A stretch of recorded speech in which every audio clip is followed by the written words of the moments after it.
Round of applause for UWLA. Because we couldn't get into Southwestern. We would have come, but they wouldn't take us. So we worked on finding a topic of things that would be of interest to you. I was told initially, or people always want to hear from me on trials, how to get the big $50, $100 million verdicts, because, well, people want to know how to get $100 million. Or my daughters and I, you may have read a few months ago, we got a $2.2 billion verdict on a sexual assault case, one of the largest verdicts in history. But whenever I teach or lecture to law students on these how-to trial cases, they look at me like, that's like 2 steps ahead of where we're at right now. Can you tell me how to pass the bar? Can you tell me how to get really good grades? Maybe how to get a really good job as a law student? Stuff that's more directly important to you now. So we'll save the tips on how to be the best trial lawyer you can be for when you attend one of our lectures as soon as you pass the bar, which for some of you is coming up pretty quick. We also have my Dordick Trial College in Cabo San Lucas in May, which law students we basically have you guys come at cost, and it's a really fun thing if you can go May 16th through May 18th. And we've had law students that came, and now they're lawyers that come. Then now they come as lawyers, so. And, I mean, can we say it was because they came Yeah, there? maybe I don't because know. they came. But so we thought about a better topic. We have things that they didn't teach you in law school. I didn't get a chance to send it tomorrow, but I'm going to go through. I have 20 things. We probably won't get through all 20, but I prepared these for you. Things they don't teach you in law school. Number 1, great law students may or may not be great lawyers. All of you that are great students are thinking, no. All of you that are kind of middle of the pack are thinking, all right, yes. And Mauro has been tremendously successful, and can we all agree you were not a great student? No. Carried on No, his... As a matter of fact, I had a professor who told me one time when I turned in a paper, he said, you need to stay after class. And I said, oh, okay. So I stayed after class. And he said, you know what? They have special courses for people like you. There's special places that you can go. Was this in high school or law school? When I did attend a junior college. So at a junior college, he wanted to put me in a special ed class after I turned in a paper. Well, then 4 years later, I passed the bar the first time I took it. So. Well, there you go. But there's hope. See that? Hope. All right. So it's different skill set, right, for law school than being great lawyers. If you want to jump in and raise your hand on something, you can just do it any time. Crappy lawyers who learn how to generate a lot of business make a lot of money. People think the best lawyers make the most money and the so-so lawyers make so-so money and the bad lawyers make little money. Absolutely 100% false. Law is a business. You will have to be conscious of the business of law. So think about that and remember, if you know how to get cases, generate business, you can be extremely successful. Now later we'll talk about the skills of becoming a good lawyer and successful, but just getting the businesses. Yeah, well, like Gary has always told me since I was a puppy lawyer, whoever's got the cases wins. That's it. You got the cases, you win, right? Yes, you have the opportunity to help more people, the opportunity to make more money, but you have to be able to get the cases. Like crappy lawyers, I'm not singling anyone out, but there's lots of these billboard lawyers out there. Some of them, I have testified under oath in depositions because they've been sued, that they've never even taken a deposition or even been in the fucking courthouse in their whole career, and they're on billboards and TV crowing about how great they are. Hold on. I don't think you can say fuck. Okay, I'm sorry. I apologize. Oh, you can swear in a law school? So, we have to give the PG-rated version. These billboard guys are generating more cases in a month than I might get in a whole year. You know? There's nothing. You got to think about the business, and there's nothing wrong with the business. Those lawyers. You just give some thought to the idea that you can't. Just being a great lawyer, you'll still be dead ass broke unless you find a way to monetize that. Number 3, after passing the bar exam, you have as much opportunity at greatness as any other lawyer. And we have Exhibit A and B right here, right? University of West Los Angeles School of Law, unaccredited or barely accredited. Or 10%? No, 10%. They would celebrate. When we took it, there's very few people passing the bar, but... And it was 3 days, and it was hard. I know, and you walked in the snow. But we went to, I went from high school to law school, so most law schools wouldn't take me, and I didn't do that well in high school, and I didn't do that well in law school. And I know you're thinking, tell me again why this guy's up here talking, but I worked full-time, like 50 hours a week in a law firm. I was trying to get through law school. I was trying to get through the cases. I was trying to survive, and I went to night program, 4 years at night. And so I wasn't able to read all the footnotes. And I was just thinking, okay, 70% I get to stay in, right? Okay, 70 is my target. And so both of us happened to pass the bar the first time. But it is very true, whether it's Harvard or UCLA, Southwestern, West LA, once you get that ticket to practice, all of you, no matter how you did, no matter your background, your education, you have the opportunity for greatness in our profession. It's up to you what you do with it, but it's a great equalizer. You know, they want to know earlier in your career, what'd you get on your SATs? Oh, well, you go over here. What'd you get on the LSAT? Oh, well, you get to go over here, maybe a scholarship. That's all great, but in the practice of law and the skills it takes to practice law, you all have the same opportunity at greatness. Yeah, I mean, if you want to go, and there's nothing wrong with being a corporate lawyer or going to work at Gibson Dunn and all those things. They're great things. We know people that do that. And that's where it really, your pedigree comes into play a lot, right? Where'd you go to school? What were your grades? I've always been in private practice like Gary. And I've been practicing for 25 years, 26 years. And I've had my own practice like 23 years. So in 23 years, representing hundreds and hundreds of people, maybe thousands at this point, I've had maybe one client ask me where I went to law school. And I was shocked too. I was like, what? Because like, they don't ask you where you went to law school. Yes, but you're talking to Southwestern. They will actually put their diplomas on the wall. Yeah. Yours, I know, is in a drawer, but they can put theirs on the wall. I don't even know where it is. Yeah. But when you're in private practice, you know, your clients are going to assume, well, this guy's a licensed attorney and you know, yeah, that's I can put it even more succinctly for you. Yes, maybe your first job, some employers want to know, where'd you go to law school and what was your rank, right? What I'm looking at when I'm interviewing, and we get applicants from UCLA and Ivy League schools coming to work at our firm, I'm looking at, who's that person? Do they seem curious? Do they seem driven? Are they motivated to do what we do and represent clients? And what feel do I get when I talk to them? Do I think they'd make a nice impression? Do I think they care? Do I think they have the characteristics of what? I don't care where they went to law school. I don't care how they did in law school. In fact, guys from West, when they say they went to Harvard, I'm thinking, I'm going to have the guy wash my car. Put him in the file room. Just a little punishment for being so smart. But the idea is, it's more how that feels. So when you go in on an interview or to get that job you want, they're looking at you, most smart people, how's that person going to fit in and how are they going to do and what field do you get? Yeah. Let's go to 4 because it's happened to me twice in the time I've practiced to where I deal with lawyers on other sides of cases.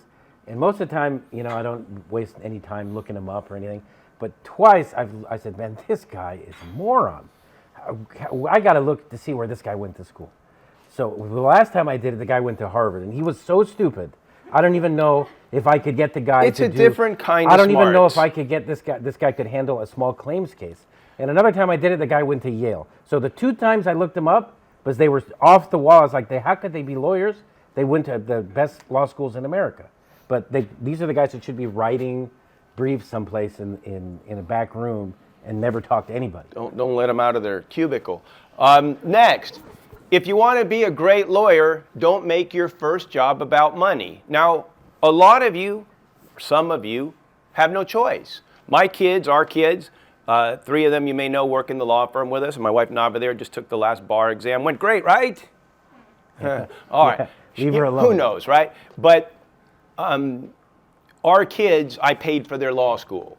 So when they came out of law school, they didn't have the student debt that sometimes dictates where you get jobs. All their friends, like they all went to they stayed the same elementary school, the same high school.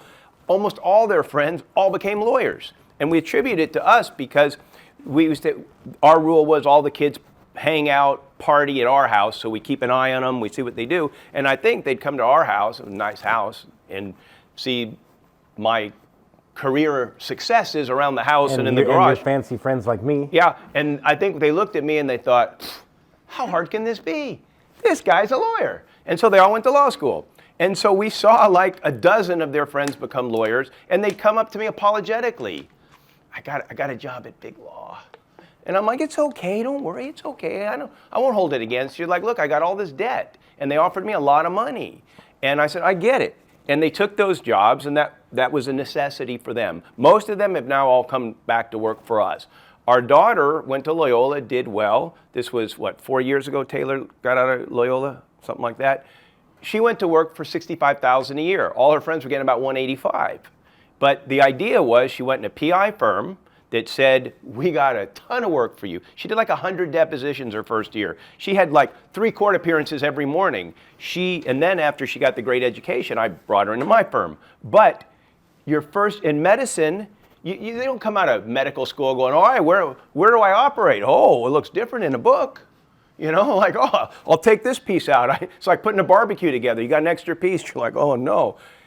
They make you go through an apprenticeship. They make you go through an internship or a fellowship. Law doesn't have it, right? The day you get the ticket to practice, you can go into the biggest case in the world. And truth is, you probably can't even find the courthouse with a GPS, right? So all I'm saying is, if you're able, if the finances are such and your life is such, that first job, think about what it's going to do as building your foundation, your stepping stones to the career you want to have. Is it in the DA's office where you're trying cases in your first 3 weeks? Public defender's office, same thing. Sometimes even working for the enemy, since we're plaintiff lawyers, the insurance side. But they give you freedom to do whatever you want. Or like my daughter, she went into a PI firm with a very busy schedule for a lot less money. But she now, at 3 or 4 year lawyer, she's tried 4 or 5 jury trials. She's done tons of expert depos, and she's positioned for where we hope she'll go as a lead trial lawyer. Anyone wants to come work at my office for low pay and they want to start doing trials immediately, call me. Horrible conditions. You can start Monday. You can try a case on Monday if you got a license. And I'm not kidding. And he's not kidding. I'm not kidding. And I have a lawyer that's been with me a year and a half straight out of the Glendale College of Law, Harvard of Glendale, and she's tried 7 cases already. And we're hoping she's going to win one of the next ones. She does good. And the defense lawyers call me and they say, man, she is going to be such a good lawyer. Amazing how well she does. Because I send her in, I just send them in. I mean, well, let's put it this way: the really good ones. I got a tea time. He takes the good ones. So, but it doesn't matter. It's the experience. Amazing. All right, next one. If you want to be effective in court, take speech and acting classes. Our daughter, went to law school at Fordham in New York, and they were doing those things where you go to try to get a clerkship job. What do you call it? OCI. Okay, OCI. Thought that was a TV show. I thought it was nail polish. And so she wasn't offered a job. She went through all of the things, and they take the top, 85%, top 10% or 15%. They'll interview you and they'll think, oh yeah, you did great. But they're not, they have a checklist. If you're not there, whatever nonsense criteria, doesn't matter how you present, doesn't matter what you say, doesn't matter how much they think you'd be the best lawyer in the world. There's another robot there with a checklist who's interviewing you saying, oh, are you in the top? They know who's in the top 10%. So she didn't get any jobs. She was not from those big firms. She was really upset. And I said, look, you want to be a better lawyer, right? Your goal for this clerkship is to be a better lawyer when you get to law school. I said, she was in New York where Fordham is. I said, look, go take a job during the summer waiting tables. If you can wait tables and deal with a whole collection of assholes, I want mustard. Why didn't you tell me that? I want this. I ordered it this way. People coming at you, a million things going on and relating to people and listening to different people and seeing how they say things and talking and being friendly and doing that environment, and take some sort of acting class or comedy class at night so you're comfortable in front of people, you're able to talk. You'll see that you guys will all be gone and we'll still be up here talking and performing because we like it. When I was in law school, I was scared to death to open my mouth. I never opened my mouth. That whole thing about they might not know you're stupid or whatever until you open your mouth and prove it. So I didn't say anything. I didn't do any advocacy stuff. I didn't do any moot court and all that stuff because I was too afraid to talk. When I passed the bar and I had to do law in motion, I was scared to death to go. I was hoping, like, I want to be the last case on calendar, so everyone's out of the courtroom before I stand up and argue.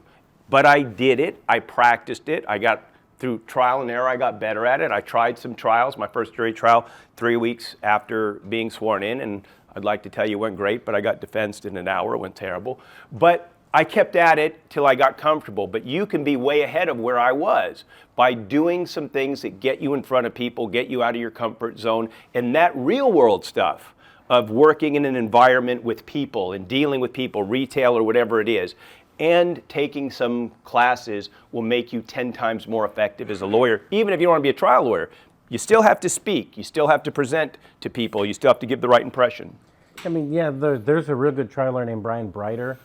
You guys know him. He teaches a class called Improv for Trial. He's an actor, and I always tell people he's like really an actor. If you looked him up, he's been on like all these dumb TV shows, and like he plays like bit parts. So he's actually a real actor. But he teaches this Improv for Trial to teach lawyers how to act. And I've actually seen him do it, and it's pretty amazing. And but yeah, like Gary's saying, acting, Toastmasters, things like that, speech and debate, anything like that is going to help you because you're going to have to one day stand in front of a jury. And a lot of times they look angry the whole time. Or a judge, or clients, or a board meeting, yeah. or a committee, or anything else, and depending on you what you do. talk and be comfortable and sound convincing, you know. I always say the art of being a lawyer is to be able to answer questions that you have no idea what the answer is, but you sound like you do. Even when the answer is wrong. Yes. I could answer. I mean, they want to ask me about international whatever shit. I'll come up with an answer that sounds good. This one's sort of tied in. Any person can be a great trial lawyer with practice and hard work. People would say to me, well, I speak with an accent. It's really thick. Or, you know, I'm too tall, I'm too short, I'm too thin, I'm too fat, I'm too this, I'm too that. English is a second language. Doesn't matter. I've seen it all. There was a great trial lawyer years ago that I was told when I was a young lawyer I should watch, and he had a really severe stutter. And that was one of the things that they were like, he's very unique in a court, go watch him. And I watched him. The stutter was very pronounced, and he also just happened to be fairly disheveled. He had food on his shirt from whatever he had. His collar was all messed up, the back. It was just a mess in appearance, but he constantly got huge verdicts. And I would ask people, how? And they were like, he's just like a steamroller. He just like goes and goes. He's super prepared, super smart, and just keeps pounding. That was his thing. And maybe the stutter worked for him to the extent that kind of people were really hanging on what he said. I see people who talk softly, and then people lean in, and then you know when to use your voice to really make a point. But it all comes down to anyone can do it, any person, any background, whatever your thing is or your issues are, you learn to work within who you are, and it works for you. And you just keep that in mind if you want to be a trial lawyer. And we'll have some things here about if you don't, but if you do, you can. Yeah, and the one thing I would say is that if you want to be a trial lawyer, it's hard sometimes to compare yourself to other trial lawyers, because there are people, like Gary says, you can practice and hard work and go to seminars and everything. But there are people that when you put them in the courtroom, they have like a different, like they're from a different planet. Like Gary's from a different planet. Gary's a true great. Tell us more. Tell us more. No, Gary's like from a different planet. There's a guy named Nick Rowley, who you guys might have heard of. Nick Rowley is truly from another planet. Arash Hamanpour, another planet. These guys are on another level, right? But you don't have to be on that level to get good verdicts and to try cases effectively and be good. Like I try cases. I think I'm one of the best trial lawyers, but I don't have their otherworldly presence and everything in the courtroom. But I work with what I have, which isn't a lot, but I work with it. He has right? more than he's letting on. But so don't compare yourself to when you might go watch Gary do a closing and be like, fuck, I can never do that, And then, or you go see Arash, or you go see Rowley, who's, he's like Dr. Jekyll and Mr. Hyde. It's crazy. And you think, I can never do that, right? Dressing like a chicken. Yeah, like Rowley, he had a case where he showed up for the closing argument dressed in a chicken suit. But it was a case where a kid got beat up. He was a mascot at a high school. In a chicken suit. In a chicken suit. and he got beat up by the other team, and they gave him a brain injury. And Nick came out in a chicken suit and did the close. Just crazy stuff. But you don't have to ascend to that. You put in the time, and you can be good at it, and just use be yourself. You know, I finished the trial last month or month before in Arizona, malpractice case. It was on Court TV or Court View TV, and people were saying like that cross-examination, like, wow, that was great. I cross-examined their experts, and they were like, God, you know, it was so easy. You made it look so easy. I'm like, it took 37 years to make it easy. Right? It never came easy, and sometimes even now I do a cross-exam or a closing argument, and I walk away going, that didn't feel very good. That didn't, you know, I give myself a C+ on that one or a C-. But it just takes repetition and practice. Next one. Lawyers who are good at the business of law can make more money than good trial lawyers, but probably not more money than great trial lawyers. So the business of law people, your Jacob Emrani, called Jacob, and all these guys, Sweet James, all those billboard lawyers make a lot of money. And even the ones that you don't see that are still in the business of law, and it could be other businesses of law. They are an hourly lawyer doing construction. Well, if they've got the connections to get the business, get the work, they are going to make more money. A lot of those hourly lawyers are on vacation on a beach somewhere, and they're thinking, I got 50 lawyers that are working for me, and I'm paying them $50 an hour, and I'm billing them at $200 an hour. He's like, that's why I'm on a yacht. Lawyers are pretty smart. Right. Our friend Keith Bremer has 300 lawyers or 500 lawyers, and they have 7 locations, and he almost never works other than kind of being at 10,000 feet. I'm saying the business of law is important. You can make more money, and a lot of people come to me saying, I want to be a trial lawyer, and I'm like, okay, but remember, you may not make that much money. Some of the best trial lawyers we know, some of the greatest ones who have huge verdicts, and you've heard of them, and you see them, they ain't got no money. A lot of times they're bad business people, right? Sadly.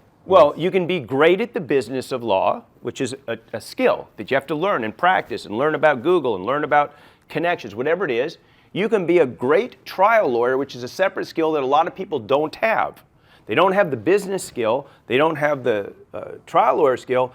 Combining the lawyer skill with the business skill is even harder to find. But if you want to be successful, be good at one of them, and if you're lucky, the young lady, my wife in the front has a question. Partnering up with someone. Or partnering up, yes. I mean, you find people that one part is the business, the other part is the one in court. There was Grissini and Wrinkle, a big law firm where one was an appellate lawyer, the other was a trial lawyer, and they came together. A lot of partnerships work great because someone brings different... my friend Gene Sullivan, his firm is Sullivan and Sullivan, but like people are like, I've never even seen his brother. He's at the horse track. His brother's at San Anita betting on the races, but no, and his brother's a really good administrator. He's really good at dealing with the office. He deals with all. Because Gene would be living under a bridge if he had to do business of law, I think, because he just doesn't seem like that kind of guy. But he's an amazing trial lawyer. So they work together. They're brothers. When you talk about the business of law, obviously that comes with getting cases. And running the business. Running the business, obviously. But now cases come to you naturally. They just come because of how big you built your firm, both of you. Yes and no. At the first beginning of your career, how did you find cases and how would you accumulate? Sure, we'll hit it. I mean, that's a subject for several hours, but right. To hit it short, just so you know, everyone has a different way of starting. You start in a law firm, you get your basics, maybe then you go out on your own. You have a way of your family, your friends have a certain niche. They own a body shop, or they own they're doctors, or you know people that from law school that don't do litigation but do this aspect. So it's all about relationships and partnerships and associations. For me, what I did starting out was nobody would give me a case because I, as we already established, a very unimpressive background, and no one knew me as a successful lawyer. So I just went out and said, give me a chance, give me a case, let me try it. If I win, give me another one. And I sort of... to lawyers around town that I knew, like I was in what they used to call a Fijian suite, a building where you rent just one office and then it has a common conference room, common kitchen. So there were lawyers all over the building, and I would go to them. I would The go young to people call that a WeWork. a WeWork, yeah. So It same. used to be Paul Fejan, who was a magician and a real weirdo who was a lawyer. Yeah, But this is so- going back. I'm showing how old I am by having actually hung out with Paul Fejan and him doing magic But tricks. whatever your thing is, yeah, is he? But whatever your way is to get business and the type of business you want, and it's competitive. I've been doing this long enough. People do come to me with their best cases, but I still want to know, how can I be involved in Google? You guys, if you don't follow me on Instagram, I'm on Instagram all the time because that generates business. TikTok generates business, generally idiot business for lawyers. Yes. Talking about exactly what's on the board right now, Mhm. would you say that the lawyers who are good at the business of law would not make more money than great trial lawyers? Because obviously a great trial lawyer, well, you'd think naturally they're going to pull big verdicts, and those big verdicts are going to outpace the cases that, let's say, the Jacob and Ronnie's are going to get, like $100 million verdict versus 1,000 PI claims for I don't know, $10,000, let's say. Would you say that that is why being a great trial lawyer is always going to outpace and make more money than good business of law lawyers? Two reasons. One, yes, if you take a lot of $15,000, $20,000, $100,000 cases with a huge overhead, huge advertising, huge expenses, you make a good living. If you take, we're fortunate to be the few that try huge cases. So my last verdict was what, 37, 42 million, the last 2.2 billion. I've got 100 million, 50 million, 80 million. We've had I don't know how many, 10 settlements in the last couple months, over $10 million, because if they don't settle, I'm going to go to court and I'm going to try to hit for 100 million. So I'm in that fortunate group, maybe from hard work, that we get these kinds of fees that are somewhat becoming routine. $2 million, $3 million, $4 million, $5 million fees. That is an anomaly that you can't get by the consistency of $10, $15, $20 million settlements. Still good living, but it's rare. You shouldn't count on that, but it can outpace the business. But I think that the goal is run a good business, make good business decisions, and be the best that you can be at it and see where it goes. We don't do it necessarily for the money.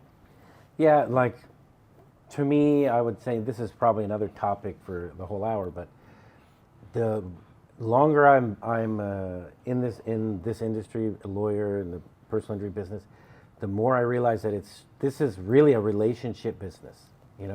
Everything's a relationship business. Who do you know? Who are the people that can help you? Who are the people that you can help, right? I get calls, Gary gets calls about cases. Usually they're calling him and a guy got hit by UPS truck. For me, they're calling me and I always tell them, man, do you think I'm a magician or what? They call me with crazy, weird cases, but I try my best to help people when they call me. And I do take cases from lots of lawyers. But everything's a relationship, and that's where you can be a great business lawyer, by relationships. Tonight we have two events on calendar. One, I'm a sponsor of the Iranian American Lawyers Association. It's having a New Year's party tonight that we're a sponsor of. And What is that called? A Baruz? What is it? Nowruz, Yeah, yeah, I was close. Nowruz. But that's a great group, and I go there, and I have lots of friends there, and I get cases. But it's also the Consumer Attorneys is having a cocktail party mixer in Beverly Hills, where a lot of lawyers go. And It's actually at the Universal. Oh, that's right. They changed it from right. This guy knows what's going on. Question. Just to add to your question, also what happens is, Speak up louder. Can you hear me? I'll make sure everybody can. When he does get a big verdict, a lot of our other cases sell right after that.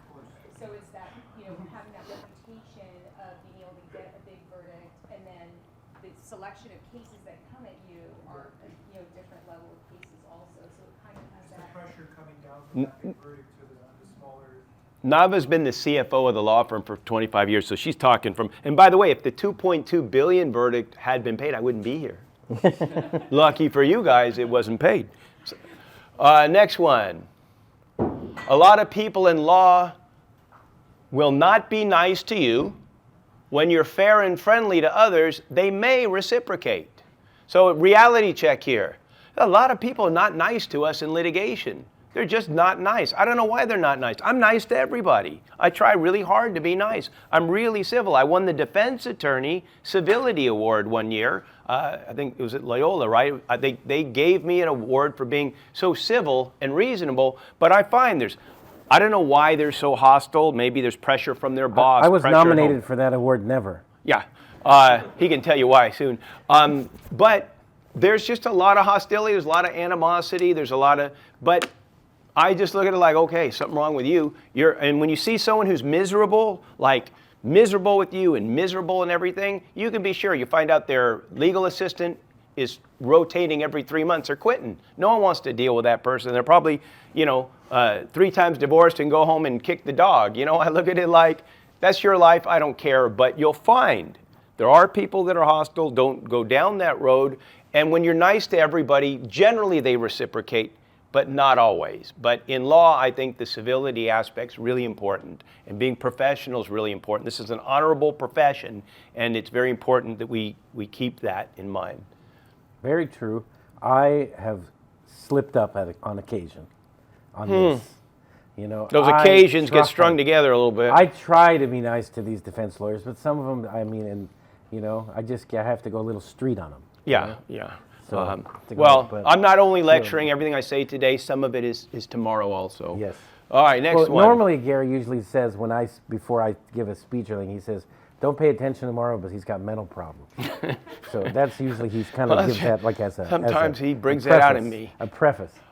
Others in law know less than you think they know, Absolutely. including more experienced lawyers and judges, even judges sometimes, right? We all have this idea that others know more than us. And if you've been a lawyer 2 years and I'm a new lawyer, you must know a real lot. And if you've been a lawyer 4 years or 5 years, you know so much more than me. You do it by bar numbers, right? You guys are going to be 300 something or whatever it is, 400 something. And you see somebody with a 200 something bar number, you think, whoa, they must really know. They might have been idiots their whole career, right? They don't necessarily know any more than you. And you think a judge who does deserve your respect, whether they know it or the law in your particular case or not. But judges have to be experts in everything, right? They do a morning calendar and they got to, especially when we go out, we try cases all over the state and all. The judge is doing a restraining order, a property dispute, a bond issue, a PI case, a flood district case, and he's supposed to be an expert in everything. Well, not likely.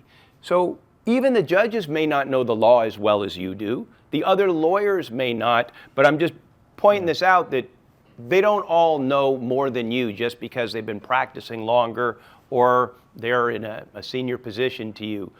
You can learn anything better than the others just by putting in the time. Gary brought up a good point about like your bar number, right?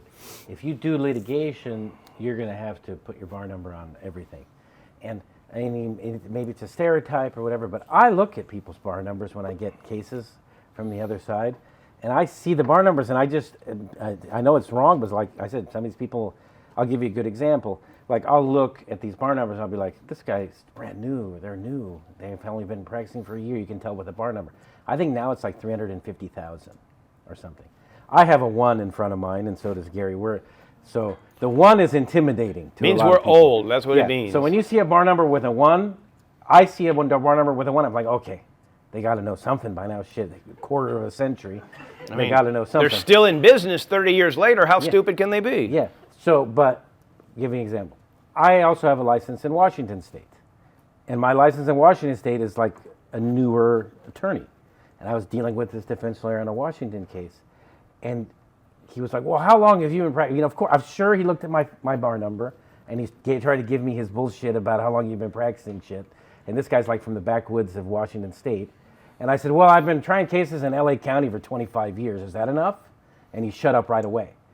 So bar number always doesn't tell you how much they know. Can be deceiving. Can be deceiving. Next one, because we have like 10 more. You probably know very little useful information when you graduate law school. I know when you graduate law school, you think, I paid a lot of money, I worked really hard, I learned everything in these books they gave me. Well, not that much is transferable. You guys know that, and I remember this from 40 years ago, Isn't breaking and entering of a dwelling of another in the nighttime with the intent to commit a felony therein or something? I still remember 40 years later. But pretty useless, right? Never had it come up in law. Well, the common law is not going to be that helpful to you. And I still remember the nighttime shit. there you go. But most of it's not that helpful. They're teaching you how to pass the bar. And they're teaching you a logical thought process, which is helpful. But just remember that a lot of this information in law school is not going to be that helpful to you when you go out into the real world. So you're using it to pass the bar. Anything quick, because it's a short topic and we're moving on. You're right on this. I'm right on it. All right. There are a ton of great resources to learn from, so use them. When you hit the ground running after the bar exam, there's so much available on YouTube. There's so many seminars. We give seminars. Our friends give seminars. The consumer attorneys of California, the consumer attorneys of Los Angeles. There's a million other organizations. There's a million things online. Use them. When I first started trying cases, you'd have to go to the library, the law library, and try and find a book. You know, I know this is really putting in context my age, but when I was trying cases, cell phones hadn't really been invented yet. There was no such thing as a home computer, a personal computer. IBM might have been. Or email. There's no emails, no nothing. And so we were limited in our technology. We're limited in our sources for information. You guys have an incredible amount, and I was saying to a few of you before that my wife Nava, who just took the bar, was telling me the stuff she found online of people that were giving short summaries on explaining issues on con law. She's like, boom, I listened to the whole lecture, I didn't get it. In 2 minutes, he explained it to me. And different things about how to approach the essay questions and things. There's so much out there. I remember Use covenants it all. running with the land. Oh, well, there you go. You got that one right on the multi-state. I remember thinking, what is this shit? But use all those resources when you get out of law school.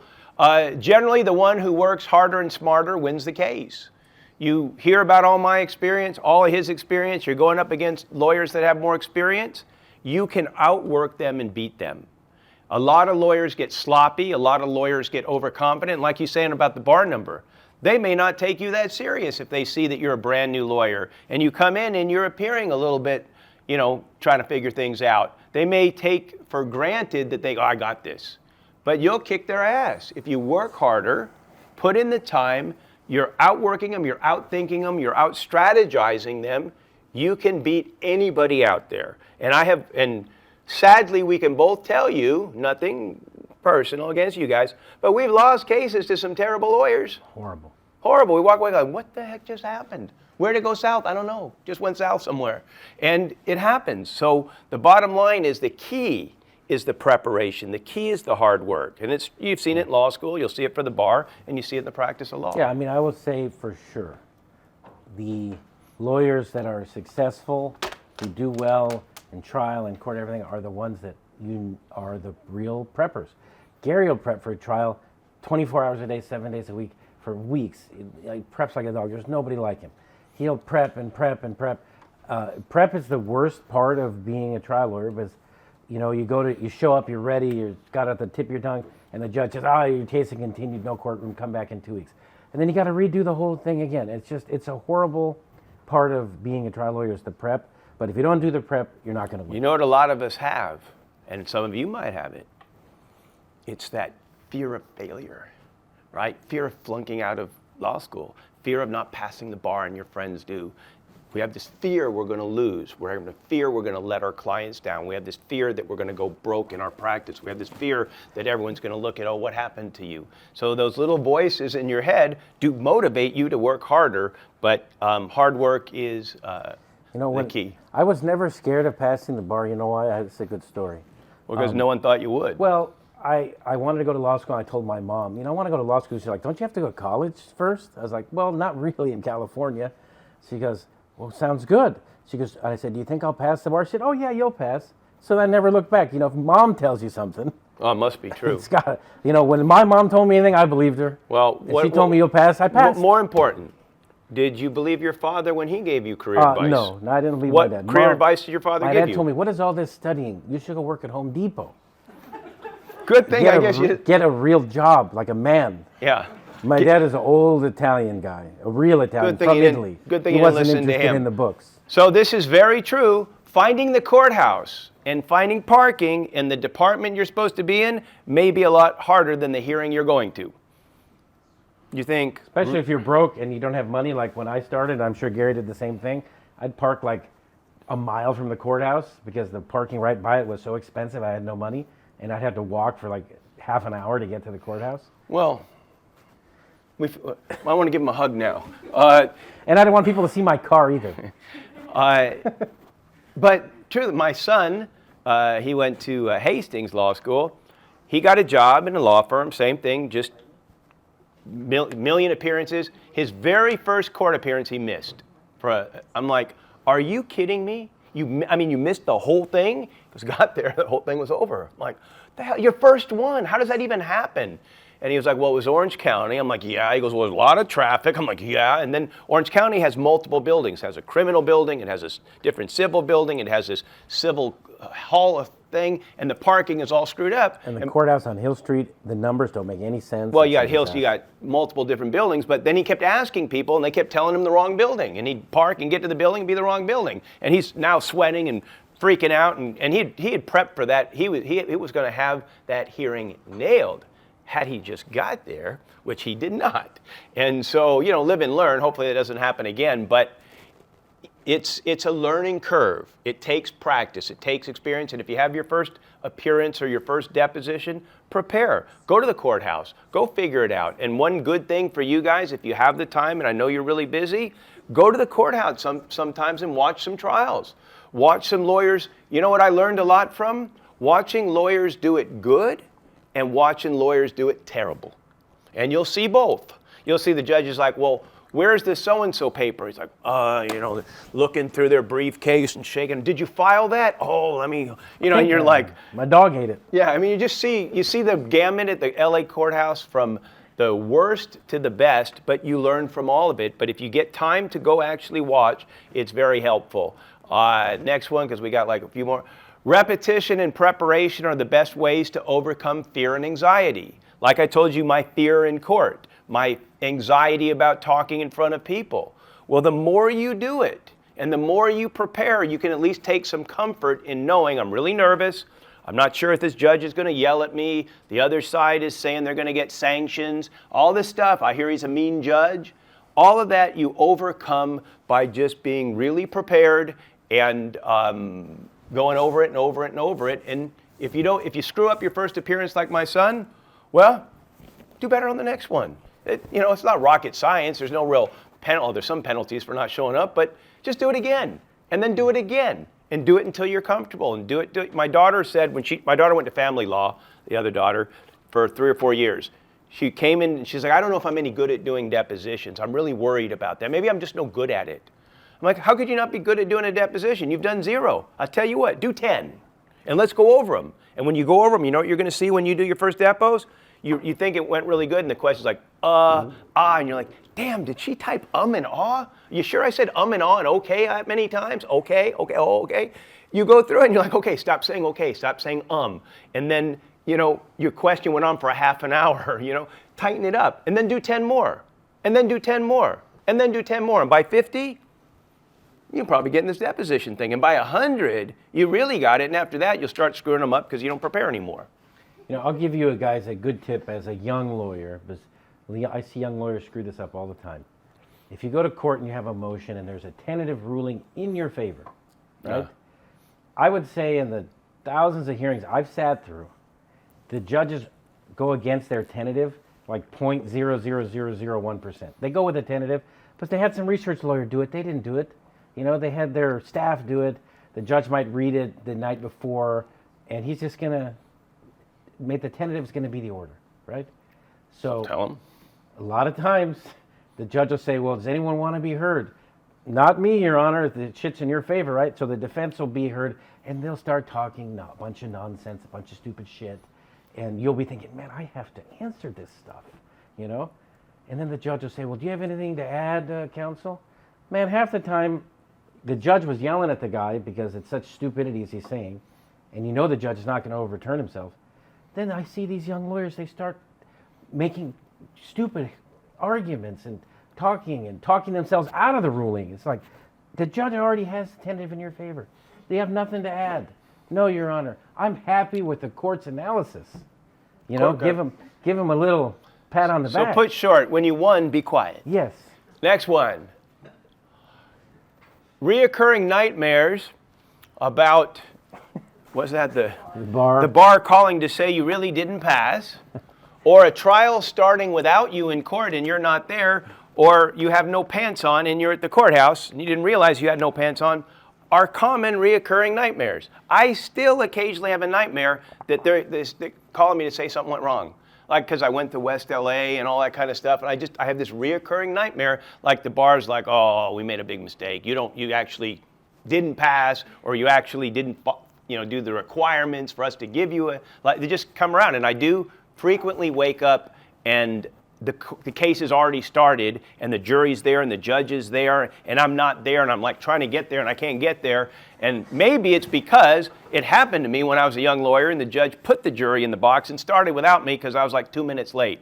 It was that judge in Torrance. What's his name? Nakamoto? Nishimura. And he's still there. He's still there, like 100 years old. But he did it to me, so I don't know. But these reoccurring nightmares and things, Mauro, is there any that you have that you can talk about in a public setting? Yes. Well, I'll tell you, this is very personal to me, this bar one. Because when I passed the bar, it was the first time the state bar decided that there's enough technology, 1998, that you could check your own results online. Even though I didn't even have a computer. I didn't have internet access. Most people didn't, you know? No. I remember I snuck into Cal Poly Pomona because I lived in Diamond Bar, and I went into their computer lab. I snuck in there to use one of their computers to check my bar results. And so I went in there, I snuck into the computer lab, I checked my result, and it came out and it said, and I took the July bar exam. And when I typed it in, it said, your name appears on the list of those who passed the February bar exam. I was like, shit, I didn't pass. They said they think I took the February bar. So then I called my buddy, and my buddy says, it says I passed the February bar too. So everybody was confused. Can you imagine, right? You're like, how could they mess that up, right? Especially, and everyone has that. So everybody, and this is the day before, email and everything, so everyone had to freak out the whole weekend. And then there was like, they sent out like a postcard to people saying, oh, it was a mistake.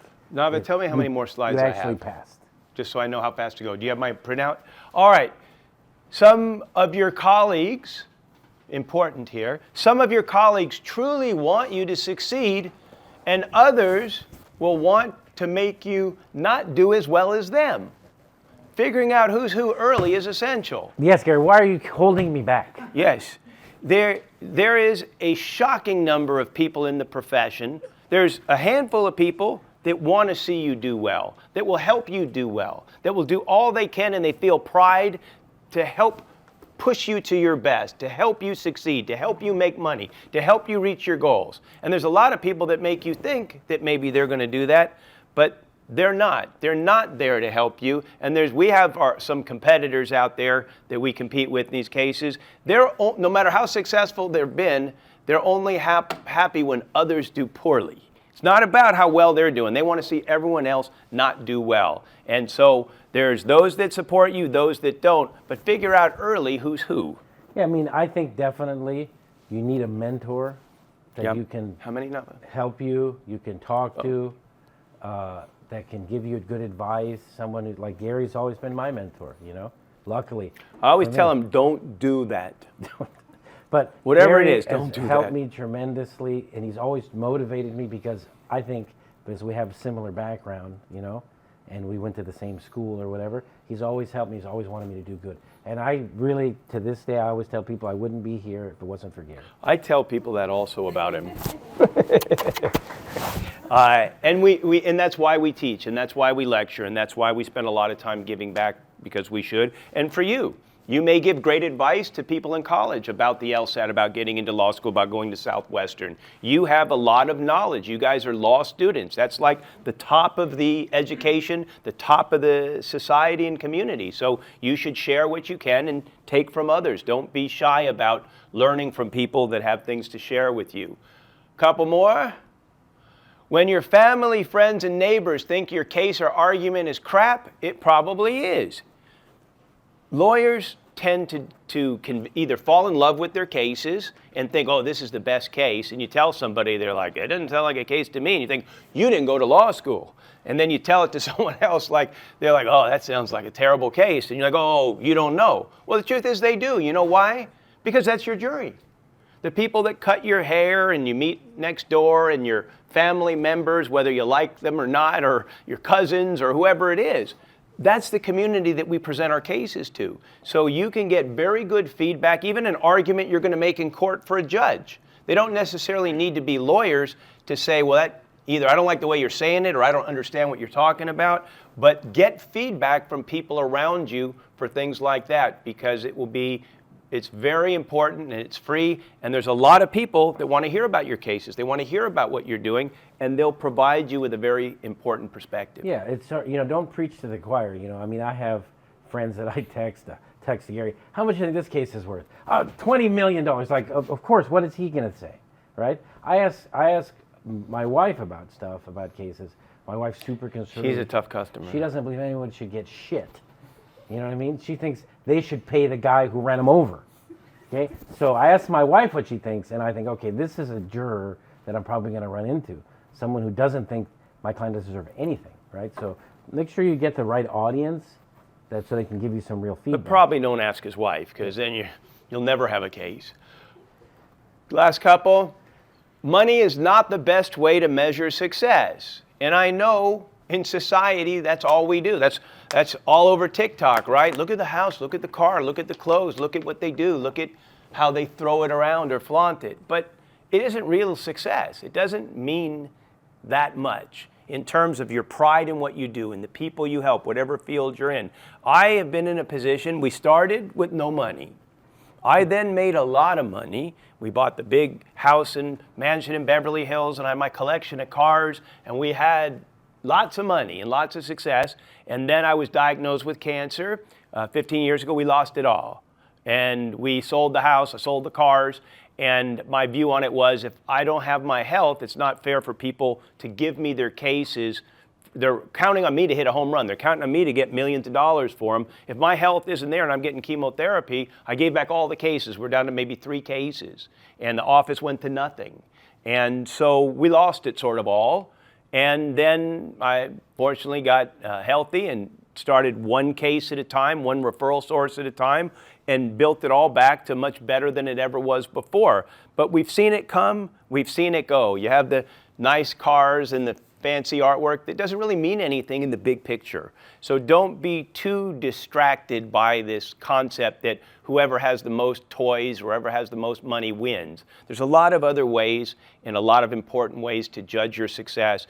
And you don't have, it's not necessarily trial lawyers, but the idea of doing a rewarding job where you're happy with what you do and who you help and how you do it. So just don't use money as your only litmus test for success. You're telling that to people that sleep like 2 hours a night to get through the homework and the coursework and get ready for the bar. But he's right. Is this the last one, or is there one after? All right. Winning for your client's an incredible feeling, but only if you maintain the honor of the profession. So just I want to sort of close with, it's been said by a lot of people we respect, people we know, and we're hearing more and more of it, that LA has kind of become the cesspool of law. And, you know, we practice in other states, we practice in other communities. I travel all around.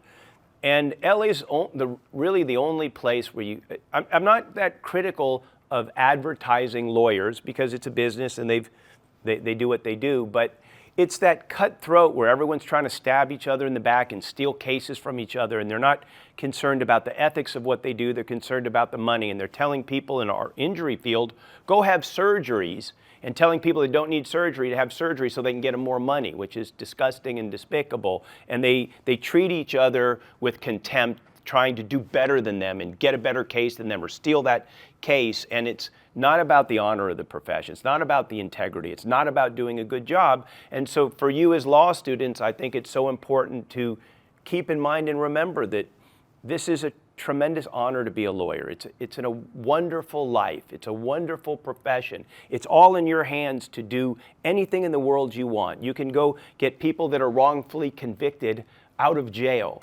You can do appellate court issues. You can fight for people that are unhoused and need your help. It's an amazing and wonderful profession. There's so many options open to you, but always keep in mind that it's a profession, it's an honor, and I'll tell you that I know you're at the hard stage because you're in law school and you got the bar ahead of you, but it really is the most amazing life and career that you could have. You're so lucky you've chosen to be here in law school and the path that you have, and take it to the next step. Do something really wonderful with your lives. It'll be very rewarding. Closing remarks, Yes. Mauro? Well, same thing. You know, I really don't like lawyer jokes. You know, I hate lawyer jokes because one may say I'm a lawyer, but they're so wrong, most of them. Like, they try to make lawyers out to be like they're like Tom Girardi's shit. Just really was something we didn't need, right? To show that lawyers are out stealing money from their clients or think we're up to crooked stuff. Like, I don't know what goes on in Mexico or in Central America, whatever, but those clients from those areas, they always accuse me of making a deal with the insurance company and I kept half the money. You know, it's like, maybe lawyers in Mexico do that, you know, but it's like, this is an honorable profession. We don't do that kind of stuff. But people try to say that lawyers do that. And you need to, as a lawyer, you need to defend the honor of the profession. It's a very honorable profession, like Gary's saying. You can get into so many things and help so many people and change so many people's lives and make products safer, make drugs safer, make everything safer for people, for society. It's purely an honorable profession and you need to uphold it. And that's what I feel more lawyers need to understand that and not get involved in nonsense and all these stereotypes. Well, it's generally a few bad eggs that spoil it for everyone, right? So Tom Girardi, Mauro mentioned, was the one who stole money from victims, and his wife's on the Beverly Hills Housewives, and so they show her buying ridiculous shoes and purses. Meanwhile, the husband stole the money that she's spending on all these ridiculous items. But that being on the news and that being in the newspaper, it poisons all the public about lawyers in general when they represent. I can tell you, so I've been practicing 37 years. I had 4 years in law school, 4 years as a law clerk. That is so rare for a lawyer to steal like that. It is so unusual that's why it was shocking, but the public perception is lawyers act like that. And that's why when you're in court, when we're in front of a jury, when you're pleasant and professional and maybe charming and nice to the other side and respectful to the jurors are like, wow, we didn't expect that. That was amazing. They expect us to be bickering and fighting and nasty and rude. I've never been accused of being charming. No, I don't think it'll happen. But the idea is you can be civil, you can be professional and still fight hard for your clients. You don't need to show an ugly or dishonest side. So that's our thoughts. I know Nava added this slide here. She likes to follow this guy on the question could have been asked in office hours. So yes, you should follow me on Instagram because I list where I'm lecturing. I list where I'm in trial. I list about the trials. If you want to come on your break and come right up the street to the courthouse, you'll know when I'm picking a jury. You'll know when I'm doing a closing argument. Or if you can watch it on CVN, I put all that there. And No wonder you didn't let me see this before, because you omitted my information.